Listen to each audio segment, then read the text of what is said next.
Y el pobre en su choza libertad pidió por los niños y la vida, por la canción, por la libertad de nuestros presos,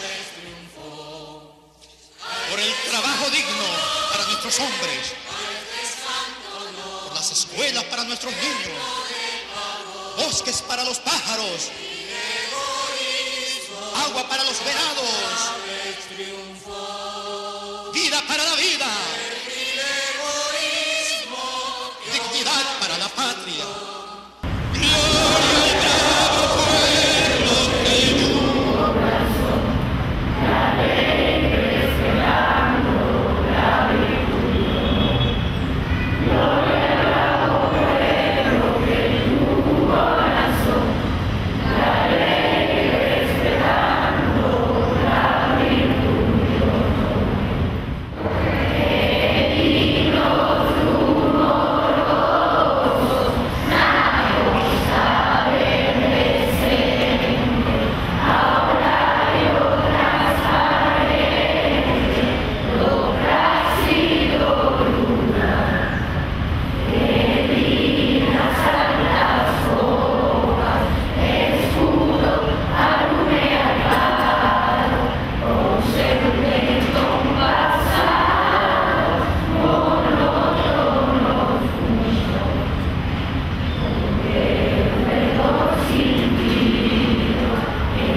Estamos na esquina Miguel Acho, unha zona con altísima concentración de galegos.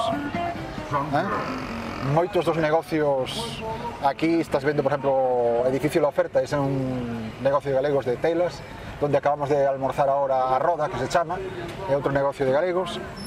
É imposible que nunha cuadra, aquí prácticamente nunha cuadra, é imposible que non haxa 3 ou 4 negocios de paisanos. Están moi mesto todo isto, non? Non sei se noutros sitios da emigración galega hai a altísima concentración que hai nesta zona de xente de país, non?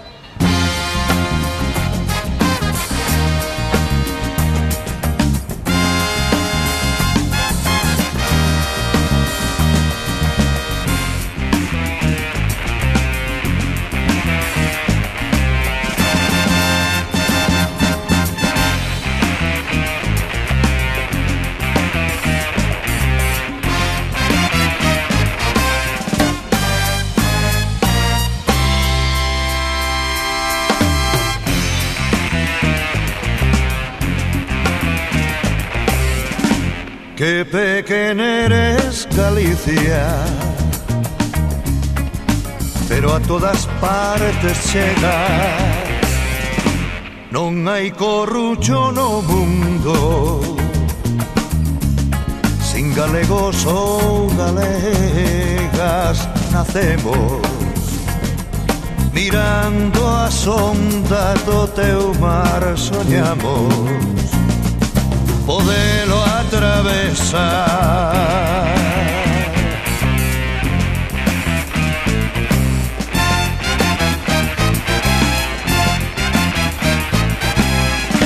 Cando lonxe me alcontro da miña terra.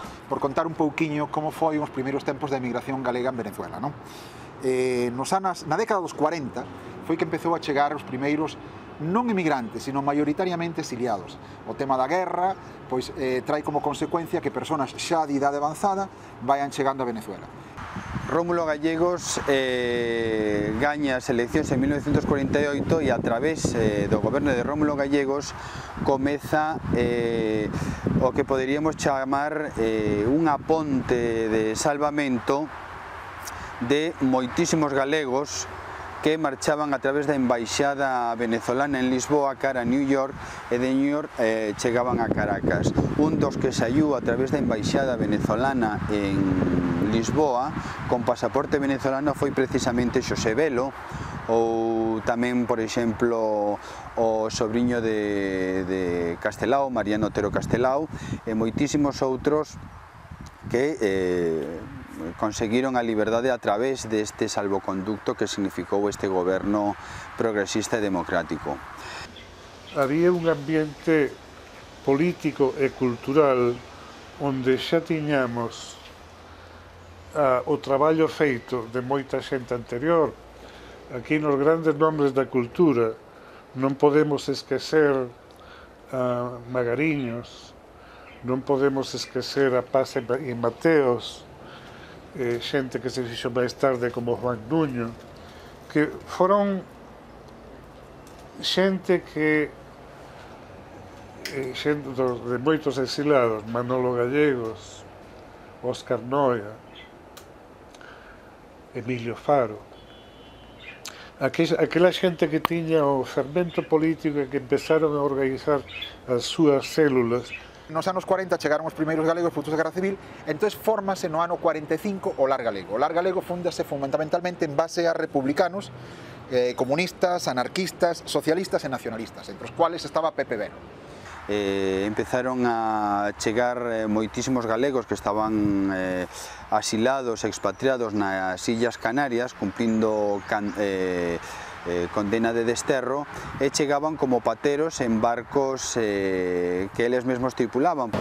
Por petición do meu mestre Xosé Velo, formei parte dunha directiva e aí empecé a coñecer os problemas dos emigrantes fora da súa patria, con problemas de saúde, con distinto tipo de problemas que viñan á sociedade en busca de axuda que moi pouco se lles podía dar porque non tiñamos grandes recursos.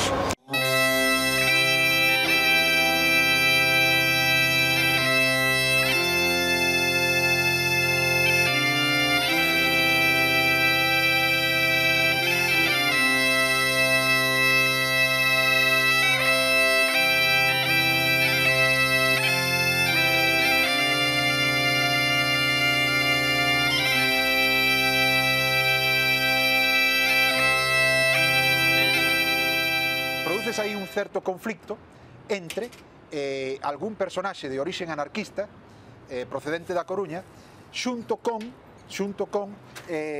outras personas máis ben que militaban no Partido Comunista. Entón, dentro do Lar Galego produce unha situación de conflicto e dícese que esa foi unha das poucas veces que interveu en público Manolo Gallegos, que era o secretario xeral do Partido Comunista, e foi para enfrentar a un personaxe destes dentro dunha asamblea. Como consecuencia, este personaxe foi expulsado e vai a fundar o Centro Galego.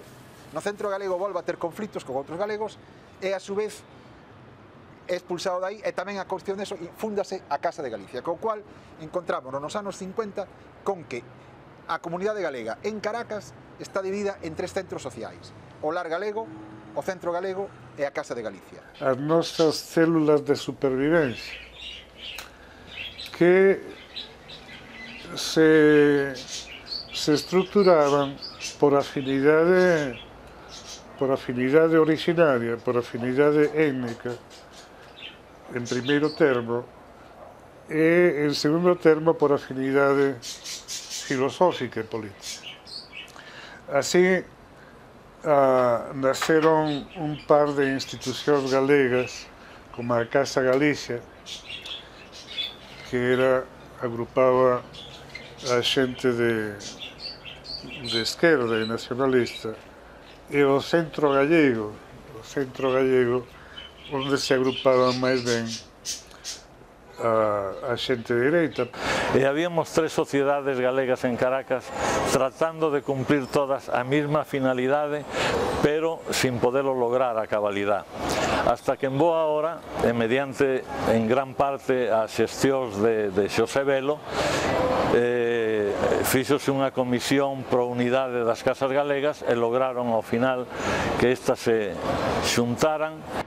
Posteriormente vaise preparar unha maniobra na que o Partido Comunista ten moito que ver para tratar de reunificar todo isto, e isto vai a callar non ao primeiro intento, sino ao segundo, vai a callar no que hoxe conocemos como a Irmandade Galega de Venezuela, que é a fusión dos 3 centros galegos hasta hoxe. Se mantén e aí está.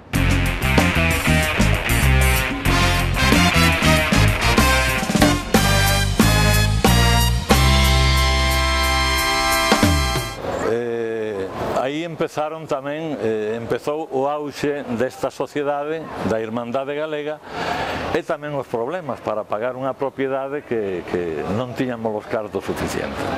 Nos tiñamos 125.000 bolívares, como todo capital, cando adquirimos esta sociedade, non eran suficientes para o banco que nos vendeu a propiedade como garantía de poder pagar.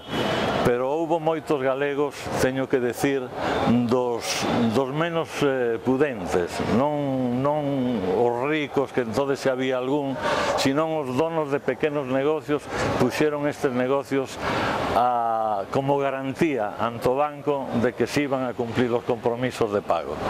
De unha experiencia preciosa de autoxestión, toda a súa extensión da palabra, que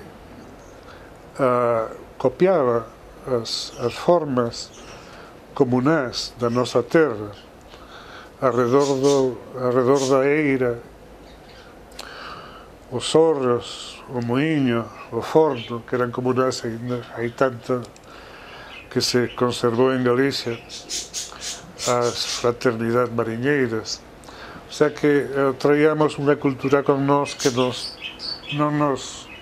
non inventamos nada, únicamente reproducimos no noso medio para a nosa defensa valores da nosa cultura ancestral.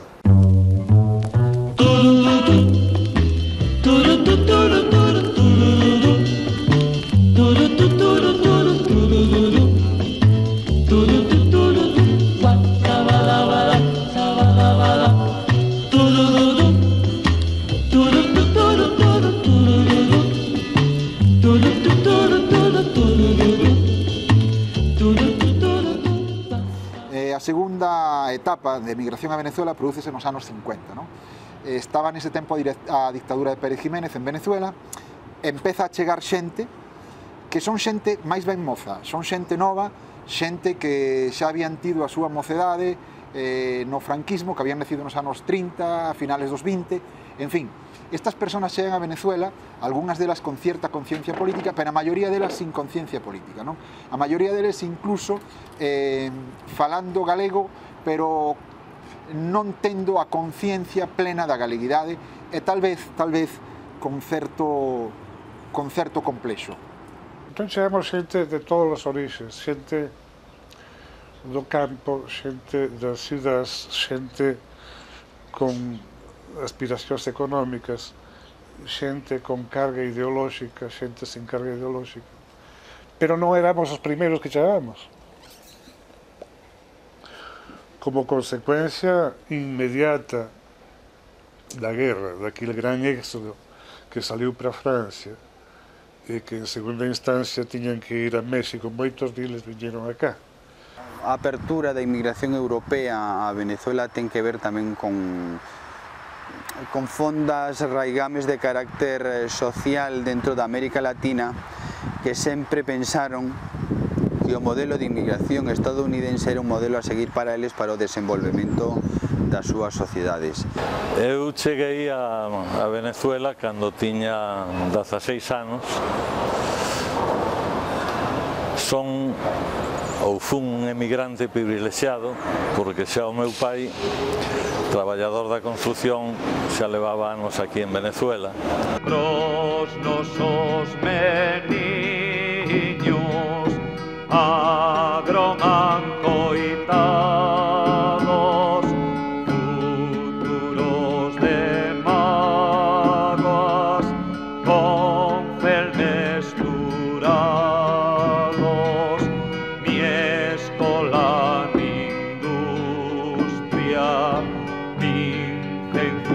mia veilo, un corgolles queda, fusilo estranxeiro.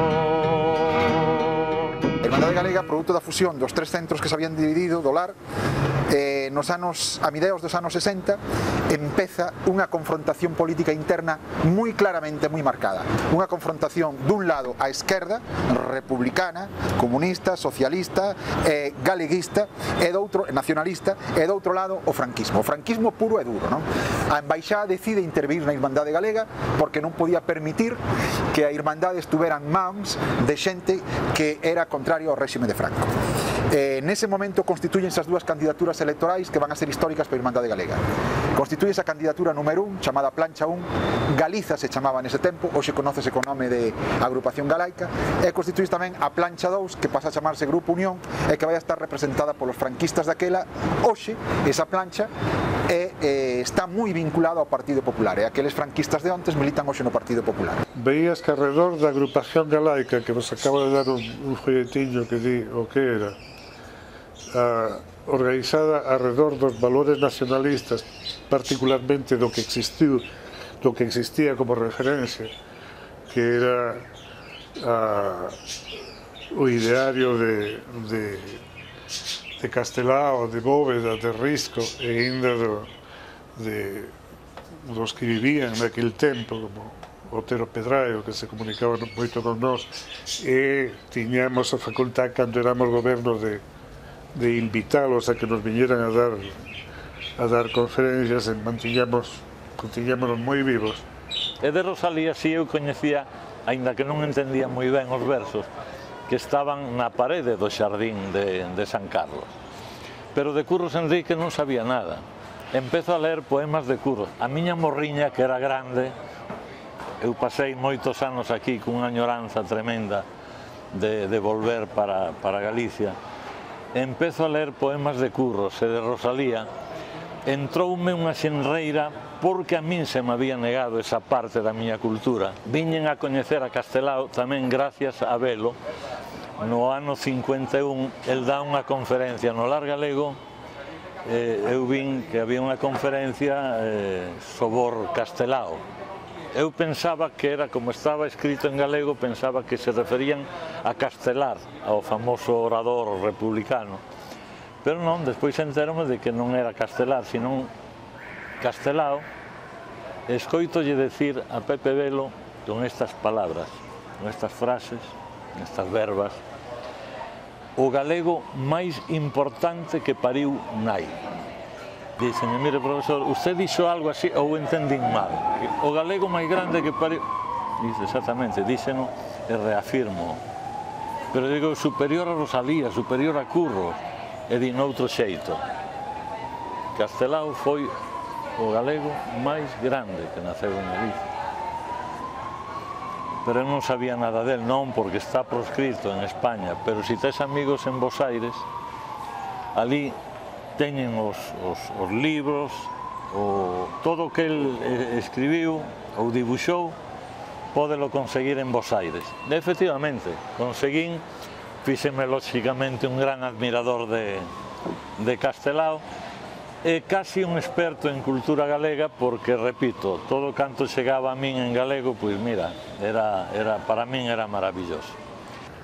E coido que éramos unha célula da Galiza expatriada moito máis viva que existía naquele momento en Galicia. O meu país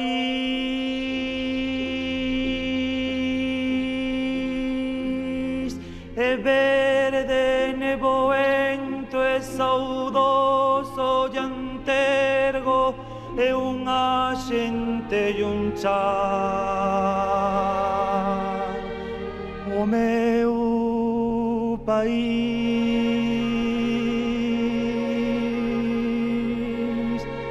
labrego e mariñeiro, é un recuncho sin tempo que durme no gallar,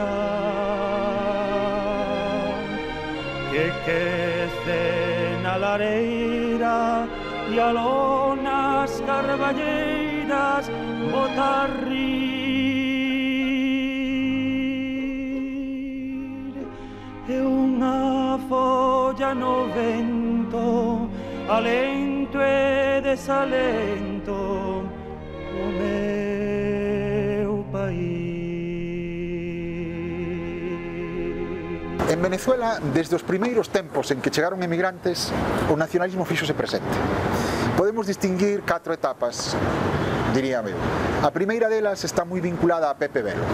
A Pepe Belo, a todo o seu magisterio, Pepe Belo foi un dos grandes propagadores de Castelao e de dar a conocer a Castelao entre a colectividade galega. Surxiu a posibilidade, bueno, a posibilidade non, surxiu a organización do primeiro Congreso de Sociedades Galegas no exterior, a celebrarse en Buenos Aires, e sabíamos que o Centro Galego mandaba un delegado a ese congreso, e falamos de que nós deberíamos mandar un. Eu propuxe mandar a Pepe Belo, cando lle dixemos se ele estaría disposto a ir a Buenos Aires en representación do lar galego ao Congreso de Sociedades Galegas, puxe unha cara de asombro en principio, e logo dixo, bueno, pero se ese é un dos sonos da miña vida, ir a Buenos Aires, donde se está mantendo viva a nosa cultura. Pois claro que sí, pero cunha condición. Bueno, dirás, que me compredes un traxe novo porque o único que teño é este e non está en moi boas condicións.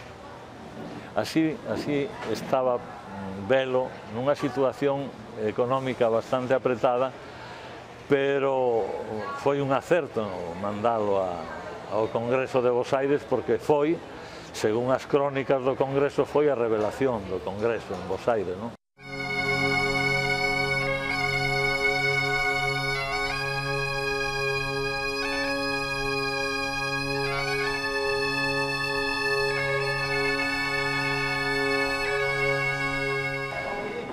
Eu cheguei un día a visitalo e díxome, Meilanciño, acabo de aceptar algo que teño medo que che faga dubidar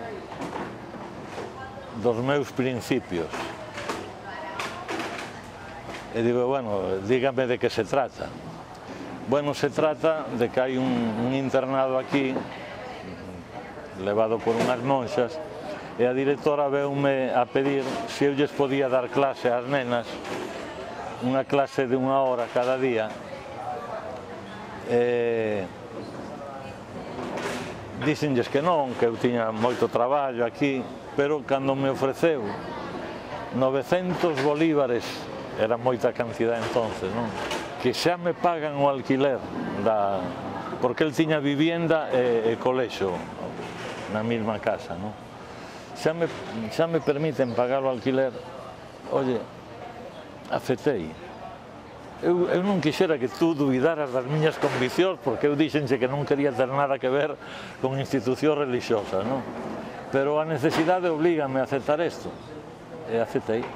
E bueno, no, profesor, eu chamaba sempre profesor. No, profesor, que va, fixo moi ben, bueno, que ten que usted lle dé clases a... Además puxeronme moi fácil, porque ela me decía, si quiere a las 7 de la mañana, si quiere a las 10 de la noche, a la hora que usted quiera, pero queremos que estas niñas tengan una cultura, en fin. Bueno, aceptei. Bueno, pasou un mes, fui a visitar e dixen, bueno, este mes Belo vai estar tranquilo porque non vai a ter problemas de pagar o alquiler ni nada. E dixen, que, profesor, este mes está máis desafogado, non? Dice, vouche contar algo, non?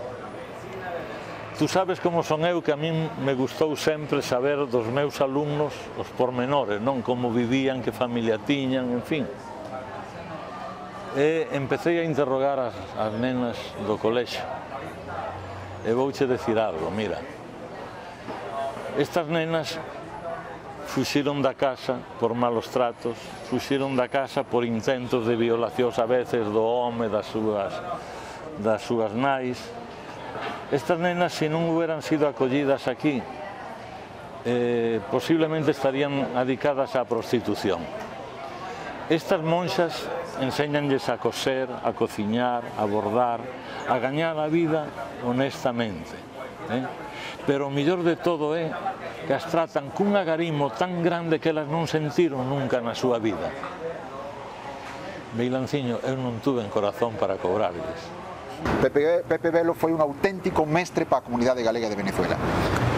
A súa influencia remataría cando os acontecimentos políticos o levan a constituir o Directorio Revolucionario Ibérico de Liberación e se monta aquela operación armada en base a tomar o barco transatlántico Santa María para levantar as colonias portuguesas contra Salazar e utilizar as tropas coloniales contra Salazar e derribar a Franco. Aí remataría a actividade de Pepe Velo en Venezuela. Quixo facer un chamado á conciencia das democracias do mundo e ocurriuselle esa aventura maravillosa para min de secuestrar un transatlántico con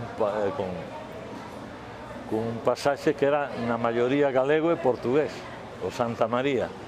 Esa foi a grande aventura de Pepe Velo que ocasionou que el non pudera regresar logo a Venezuela. Cando o almirante sube a bordo, se forman os galegos e portugueses en formación militar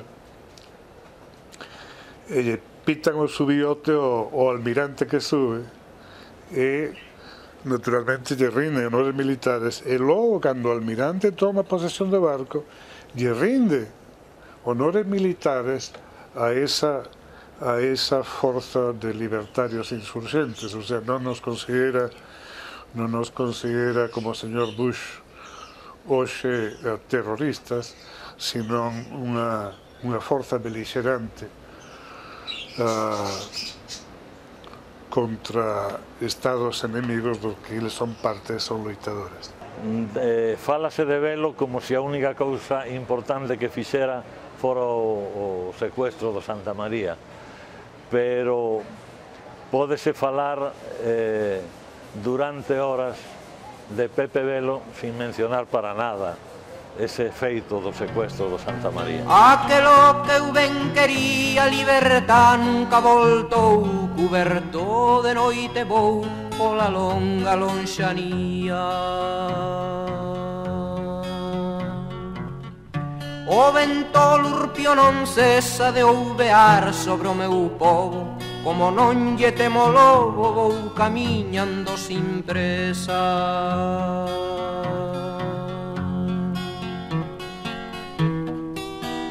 Vida errante, noite espesa, negrura en baixo e en riba, mais a miña esperanza altiva na noite escura está cesa.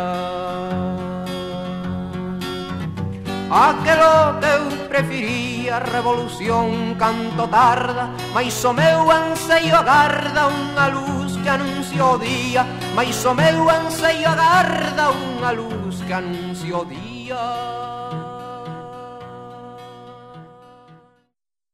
No resto do país, ao mesmo tempo, tamén vanse xenerando centros galegos e institucións galegas. Éramos socios do Centro Español, do Centro Hispano, alá en Puerto Recus, pero decidimos que, coño, os galegos tiñamos que facer as nosas actividades culturales de todo tipo dentro dunha sociedade nosa. Entón, estábamos pensando en crear o Centro Galego, pero había un rapaz entre nós, Monchiño, chamar así porque así se chamaba, que xugaba no equipo de fútbol do Centro Español. Entonces ele era o que nos facía guerra, como é posible que vayamos a fundar un centro galego se xa hai un centro español e tal. Digo yo, pero alá non podemos facer as nosas actividades galegas. Como que non as vamos poder facer? Non sei que. Entón decidimos que ao domingo siguiente, que había sempre unha especie de festa con discos alá, bueno, que él se iba a encargar de poñer un disco galego no aparatiño do Centro de Español, a ver se, que nós decíamos, se ese disco galego termina, que todo o mundo o escoita, nós botamos para atrás a idea. Bueno, puxo o Monchiño foi para lá, dixe, non, eu quero poñer este disco, puxo ese disco galego, non pasarán 3 minutos, un dos directivos de alá ven e levanta a agulla e o disco bota por aí dicindo, quen puxo este disco aquí? Bueno, tú queres saber que Monchiño, despois nós éramos os que tiñamos que calmalo porque el quería facer as cousas de forma violenta. E non, tranquilo, vamos a organizar o Centro Galego e non podemos ser amigos todos, o Centro Español e Galego, pero nós estamos no noso e eles están no del. Non é a primeira vez en Puerto La Cruz, non é a única vez, perdón, en Puerto La Cruz que se salen os galegos para fundar un centro galego. É curioso, nosotros en Venezuela hai 6 centros galegos. Como decía Manolo, de Puerto La Cruz, o de Guayana, no cual estuvo implicado, a Irmandade Galega de Venezuela, en Caracas, a de Barquisimeto, o Centro Galego de Barquisimeto, a Irmandade Galega de Valencia e o Centro Galego de Maracay. Fundamos sociedades galegas, non fundamos sociedades españolas. Falo en nome da terra onde esteve, non escoito ninguén. Falo en nome da terra onde esteve, non escoito ninguén. A situación culminante probablemente ese día cando chega Celso Emilio Ferreiro, que traeno para Venezuela, traeno Óscar Nolla, e isto acaba reventando cao a expulsión de Celso Emilio e todos os episodios tremendos que conocedes. Sabedes que Celso Emilio en Venezuela desempeñaba unha laboura, pois a parte de cultural e tal, tamén política. Naquel tempo era representaba a UPG, facíanse, aquí editábanse material, editáronse revistas, libros de poemas, etc. e tal, non? Bueno, isto veo evolucionando durante todos os anos finais dos 60, 70, no 73 retorna Celso Emilio, e a configuración das dúas planchas cada día vais acentuando máis. Chega hasta hoxe en día. Celso Emilio trouxémolo como a dar unha conferencia, pero que a idea de deixalo xa en Venezuela traballando, porque ele estaba tendo moitas dificultades alá debido aos seus poemas que molestaban ao réxime, non?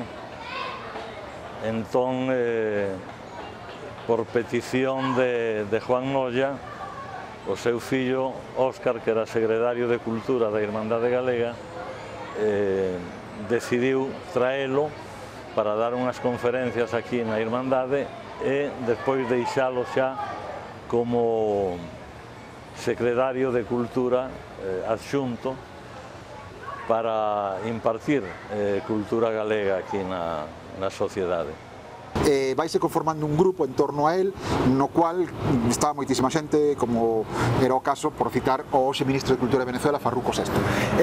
Nese tempo cúmplese en Venezuela unha labor importante, porque se editan libros. Farruco nese tempo edita dous libros de poemas moi interesantes, un chamábase Da Fouce e da Estrela, o outro chamábase UPG Poemas. Tamén se edita un disco con letras de Farruco VI, de Lois Dieguez, en fin, aí é onde está a famosa canción de Cholo Peruán. Entón o director de Cultura da Irmandade Galega era xa Celso Emilio Ferreiro, e para fazer esas grabacións había que acolchar un cuartiño, e, bueno, puxémonos a acolchar o cuartiño para fazer un estudio de grabación. Bueno, pois correuse a voz entre os reaccionarios que ese cuarto acolchado era para facer prácticas de tiro. O sea que estábamos armando a revolución da Irmandade Galega. Negro nacín no fosco sul, son un tribeño do Vietnam. Estudo leises en París, chamome Cholo Peruán, galego son da beira-mar. Prenderei fogo a Jacksonville, los invasores morrerán. As barricadas son o meu, na serra fálame amañán, en Santiago hei de cantar.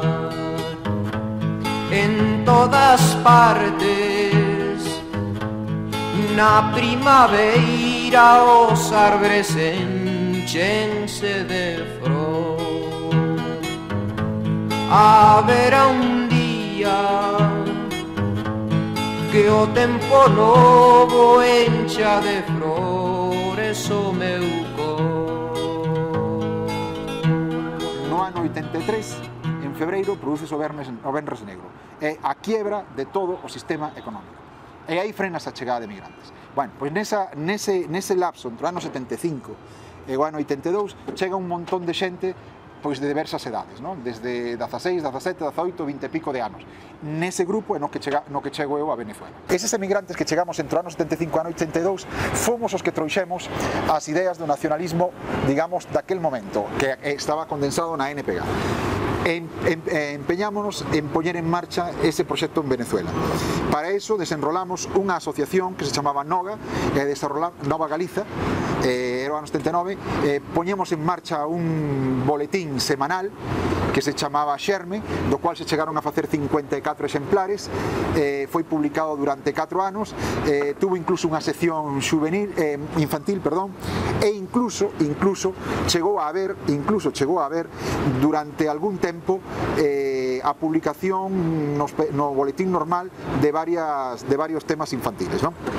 El imperialismo norteamericano penetró las fuerzas armadas de nuestros pueblos y formaron dictadores y enseñaron a nuestros soldados a torturar, a desaparecer y a arremeter a nuestros propios pueblos.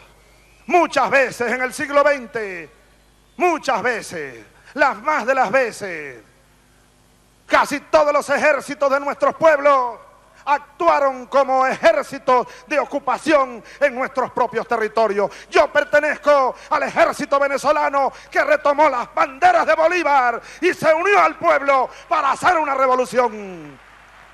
Independencia, decía Martí, independencia decimos hoy en este tercer Congreso de los Pueblos. Termino con el alma, con la frase de Martí: llegó la hora de la segunda independencia de los pueblos de la América. Ha llegado la hora. Un abrazo bolivariano, sanmartiniano, guevarista, bolivariano y revolucionario para todos y para todas.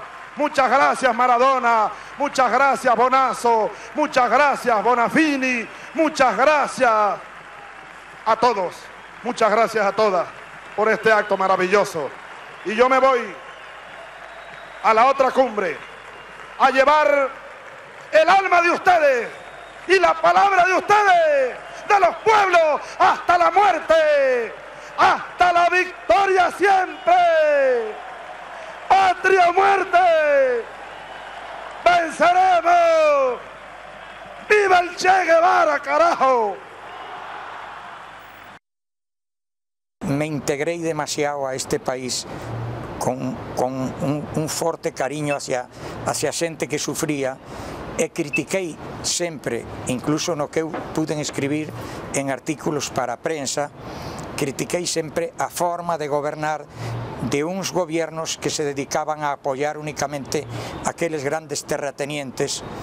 E ao falar agora de terratenientes, venme a memoria o que se está facendo nestes momentos, que é que aqueles terratenientes que teñen centos de miles de hectáreas lles piden os seus documentos e resulta que compraron 10.000 hectáreas ou 100.000 hectáreas e teñen 100.000 hectáreas.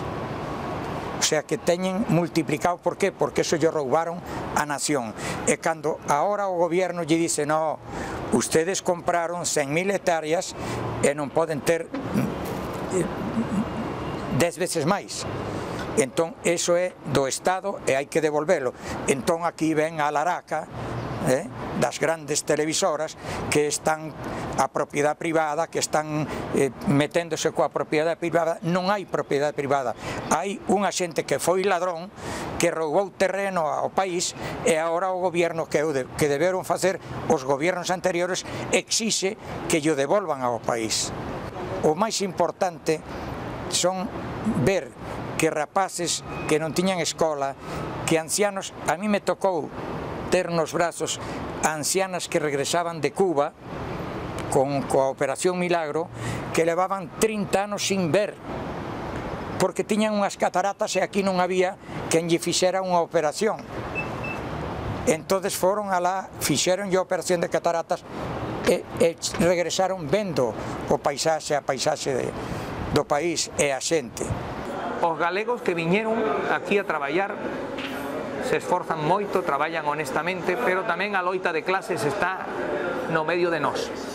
Hai galegos que son grandes empresarios e non queren este goberno de Chávez e apoiaron o golpismo. E hai outros galegos que son o que doblan o lomo, que traballan todos os días, tamén como todos os traballadores deste pobo, e que están co proceso revolucionario. Non sei a conta como va, cales son máis ou cales son menos. Tamén ten que ver con factores históricos, non? Moitos que emigraron no tempo do franquismo e que levaban moitas cosas na cacholiña levaban moitas cousiñas, non? Que foron implantadas nese tempo. Pero están tamén vivindo unha experiencia, despertando. Está chegando, a repartición da riqueza está chegando a todas as clases, indudablemente non de forma igual e proporcionalmente probablemente a posición que ocupan, pero cada unha está recibindo un pouco desta renta do petróleo que probablemente por primeira vez está repartíndose dunha forma tan amplia como a que estamos podendo ver. Non é nada sorprendente que o nacemento deste proceso se deba en forma importante a un movimento de conciencia que naceu alá polos anos 70 e que os dous principais nomes asociados a ese movimento de conciencia sean curiosamente galegos. Un diles, un precioso filósofo que morreu moi xoven, Alfredo Maneiro, e outro home importante en termos ideolóxicos, Farruco Sexto. Latinoamérica está empezando a despertar e non vai haber ninguna forma, ninguna maneira de que lle quiten esa ilusión e esa realidade. Estou seguro.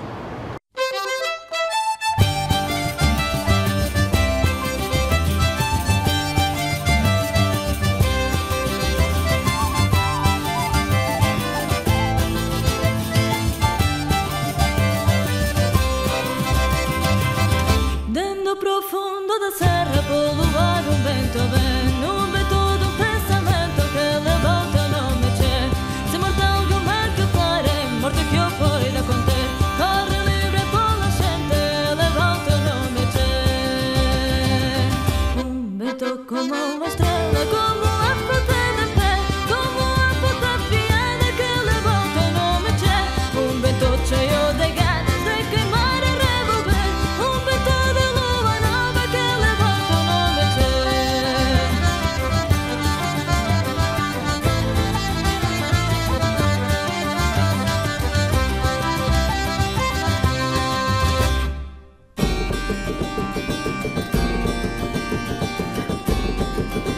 Arrecia marea, a extendida nube de mortos que non morreron, añadiches o teu nome. Fúchete e non te fuches, mais estás con nós, inda eres o noso comandante. Unha aperta moi grande para todos. Aquí tratamos pois de conservar as nosas raíces, a nosa lingua e a nosa identificación cultural con Galicia, que a terra dos nosos pais. Ojalá vos sigades preocupando pola nosa vida aquí e que manteñamos o vencello, porque aunque decimos que somos de aquí, tamén somos de lá, e non queremos nunca deixar de serlo. Gracias por ter vido e un gran abrazo ao meu povo, ao povo galego. Os galegos non podemos máis que preocuparnos moitísimo dunha fornada de políticos que parece que confunden a identidade do povo galego con unha leira que queren finguir a 40.000 ferrados delimitados por un aparello administrativo e ignoran que o povo galego vai máis aló, seguramente bastante longo, dos 4 millóns de habitantes. E eses 4 millóns de habitantes non é unha realidade que se finque a esas fronteiras administrativas, senón que camiña moito máis aló. Por tanto, os que pretenden reducir o povo galego a unha realidade únicamente administrativa, limitada as 4 provincias, desconocen por completo ou ignoran o que a realidade galega e o que é o aporte da emigración e o que significa que un pobo teña a 1 de cada 3 habitantes no exterior. O que din os políticos cando veñen aquí, que eu teño escoitado moito esta frase aquí, non? Nunca le pagaremos a los emigrantes lo que han hecho. Eso dinlo aquí, non? Pero despois, a hora da verdad, discrimínanos alá, non? Ou discriminan aos nosos netos, que é unha cousa ben dolorosa, non? Eu dixen sempre que a este país aprendín a querelo porque nunca me pediu que deixara de querer ao meu, donde eu teño as miñas raíces, en donde nadie as podrá retirar dai. Nadie, nin siquiera despois de que eu morra, ninguén as podrá retirar. Aí están, en Candeán, en Vigo, están as miñas raíces. Bueno, un saúdo aos galegos da terra e aos galegos do mundo. Eu son un galego do mundo, un deses galegos que tiveron que sair polo mundo adiante. Nos fixemos aí de outras partes, conseguimos outras patrias, aparte de que a gran patria que é a humanidade, ¿no? Pero patrias donde nos ficamos, loitamos aí, e nos fixemos de aí. Eu son galego de orixe, pero son venezolano tamén, de corazón, de compromiso, de loita, de ensoñar un futuro mellor, un gran proyecto bolivariano. Ahí estamos, dando a pelea. Ven, ven, ven, un vento, ven, ven, ven, ven, un vento, ven, vento norte, vento forte, ven, ven, ven, un vento, ven. Portas de ferro pechadas hai na casa do patrón, pra non deixar que entre o vento ven de revolución. Ven, ven, ven, un vento ven, ven, ven, ven, un vento ven. Mais ten as portas abertas ao pobo traballador, para deixar que entre este vento ven de revolución. Vento norte, vento forte,